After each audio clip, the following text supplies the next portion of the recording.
ಬೃಹತ್ ನೇಮಕಾತಿ ಕರ್ನಾಟಕ ಪೊಲೀಸ್ ಇಲಾಖೆ ಒಟ್ಟು 8,176 ಹುದ್ದೆಗಳ ಭರ್ತಿಗೆ ಸರ್ಕಾರದಿಂದ ಅನುಮತಿ. ಈ ವಿಡಿಯೋದಲ್ಲಿ ಈ ಮಾಹಿತಿ ಬಗ್ಗೆ ಸಂಪೂರ್ಣವಾಗಿ ತಿಳಿದುಕೊಳ್ಳೋಣ. ಮಿಸ್ ಮಾಡದೆ ಈ ವಿಡಿಯೋವನ್ನು ಸಂಪೂರ್ಣವಾಗಿ ನೋಡಿ ಮತ್ತು ನಿಮಗೆ ಯಾವ ಉದ್ಯೋಗದ ಬಗ್ಗೆ ಮಾಹಿತಿ ಬೇಕು ಎಂಬುದನ್ನು ಕಮೆಂಟ್ ಬಾಕ್ಸ್ನಲ್ಲಿ ಕಮೆಂಟ್ ಮಾಡಿ. ಹಾಗೆ ಇಷ್ಟ ಆದರೆ ಸಬ್ಸ್ಕ್ರೈಬ್ ಮಾಡಿ.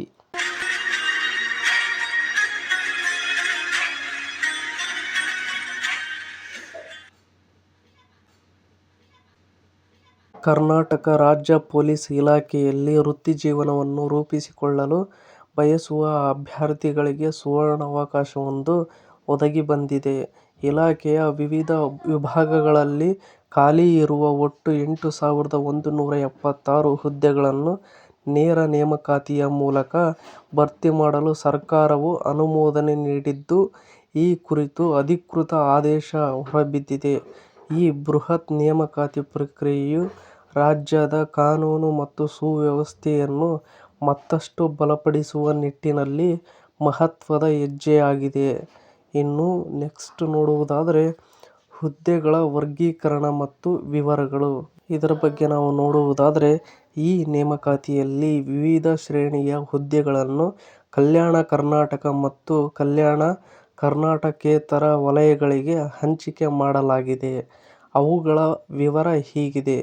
ಇದರಲ್ಲಿ ನೋಡುವುದಾದರೆ ನಾಗರಿಕ ಪೊಲೀಸ್ ಕಾನ್ಸ್ಟೇಬಲ್ ಇದನ್ನು ನಾವು ನೋಡುವುದಾದರೆ ಒಟ್ಟು 4,110 ಹುದ್ದೆಗಳಿದ್ದು, ಇದರಲ್ಲಿ 3,500 ಹುದ್ದೆಗಳು ಕಲ್ಯಾಣ ಕರ್ನಾಟಕೇತರ ವಲಯಕ್ಕೆ ಹಾಗೂ 610 ಹುದ್ದೆಗಳು ಕಲ್ಯಾಣ ಕರ್ನಾಟಕ ಭಾಗಕ್ಕೆ ಮೀಸಲಾಗಿವೆ.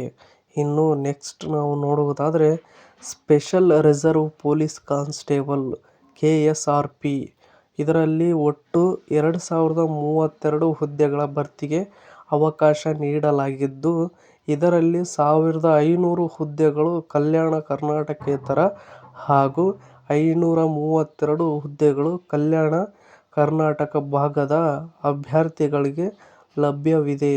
ಇನ್ನು ನೆಕ್ಸ್ಟ್ APC ಅಂದರೆ ಸಶಸ್ತ್ರ ಪೊಲೀಸ್ ಕಾನ್ಸ್ಟೇಬಲ್ ಈ ವಿಭಾಗದಲ್ಲಿ 1,650 ಹುದ್ದೆಗಳಿದ್ದು, 1,375 ಹುದ್ದೆಗಳು ಕಲ್ಯಾಣ ಕರ್ನಾಟಕೇತರ ಮತ್ತು 275 ಹುದ್ದೆಗಳು ಕಲ್ಯಾಣ ಕರ್ನಾಟಕ ವಲಯಕ್ಕೆ ಹಂಚಿಕೆಯಾಗಿವೆ. ಇನ್ನು ನೆಕ್ಸ್ಟ್ ನೋಡುವುದಾದರೆ KSISF police constable Kalyana Karnataka ಭಾಗಕ್ಕೆ ಮಾತ್ರ ಮೀಸಲಾದ 364 ಹುದ್ದೆಗಳನ್ನು ಈ ಭಾಗದಲ್ಲಿ ಭರ್ತಿ ಮಾಡಲಾಗುತ್ತಿದೆ. ಇನ್ನು DSI ಅಂದರೆ ಡಿಟೆಕ್ಟಿವ್ ಸಬ್ ಇನ್ಸ್ಪೆಕ್ಟರ್ ಅಂತ ಒಟ್ಟು 20 ಹುದ್ದೆಗಳಿದ್ದು, ಇದರಲ್ಲಿ 15 ಹುದ್ದೆಗಳು ಕಲ್ಯಾಣ ಕರ್ನಾಟಕೇತರ ಹಾಗೂ 5 ಹುದ್ದೆಗಳು ಕಲ್ಯಾಣ ಕರ್ನಾಟಕ ಭಾಗಕ್ಕೆ ಸೇರಿವೆ.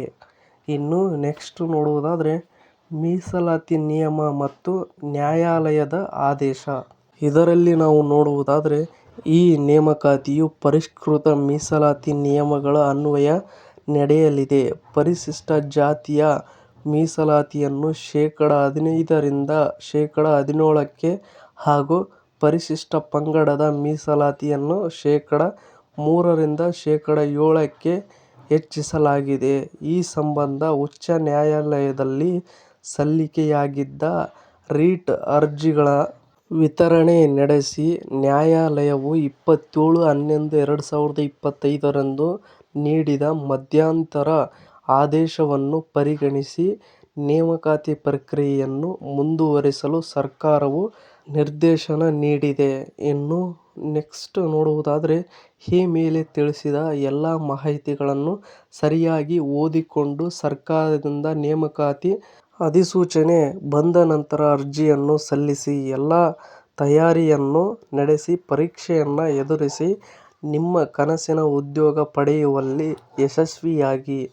ಇನ್ನೂ ಹೆಚ್ಚಿನ ಮಾಹಿತಿಗಾಗಿ ಅಧಿಕೃತ ಅಧಿಸೂಚನೆಯನ್ನು ಓದಿ ಮತ್ತು ಇಲ್ಲಿ ಲಿಂಕ್ ಕ್ಲಿಕ್ ಮಾಡುವ ಮೂಲಕ ನೀವು ಇನ್ನೂ ಹೆಚ್ಚಿನ ಮಾಹಿತಿಯನ್ನು ನೀವು ತಿಳಿದುಕೊಳ್ಳಬಹುದು. ಮತ್ತು ಇದೇ ತರಹದ ಉದ್ಯೋಗಕ್ಕೆ ಸಂಬಂಧಿಸಿದ ಸುದ್ದಿಗಳನ್ನು ನೋಡಲು ನಿಮ್ಮ ಜಾಬ್ಸ್ ಅಂಡ್ ಎಜುಕೇಷನ್ ಅಪ್ಡೇಟ್ ಚಾನಲ್ಗೆ ಸಬ್ಸ್ಕ್ರೈಬ್ ಆಗಿ. ಈ ವಿಡಿಯೋ ನೋಡುತ್ತಿರುವವರು ಇನ್ನೂ ಯಾರು ಸಬ್ಸ್ಕ್ರೈಬ್ ಆಗಿಲ್ವೋ ಪ್ಲೀಸ್ ಎಲ್ಲರೂ ಸಬ್ಸ್ಕ್ರೈಬ್ ಆಗಿ ಮತ್ತು ಈ ಅಪ್ಡೇಟ್ ಬಗ್ಗೆ ನಿಮ್ಮ ಅಭಿಪ್ರಾಯ ಏನೆಂದು ಕಮೆಂಟ್ ಬಾಕ್ಸ್ನಲ್ಲಿ ಕಮೆಂಟ್ ಮಾಡಿ. ಹಾಗೆ ಪ್ಲೀಸ್ ಇಷ್ಟ ಆದರೆ ಸಬ್ಸ್ಕ್ರೈಬ್ ಮಾಡಿ, ಸಪೋರ್ಟ್ ಮಾಡಿ. Thank you for watching friends. ಎಲ್ರಿಗೂ ಧನ್ಯವಾದಗಳು.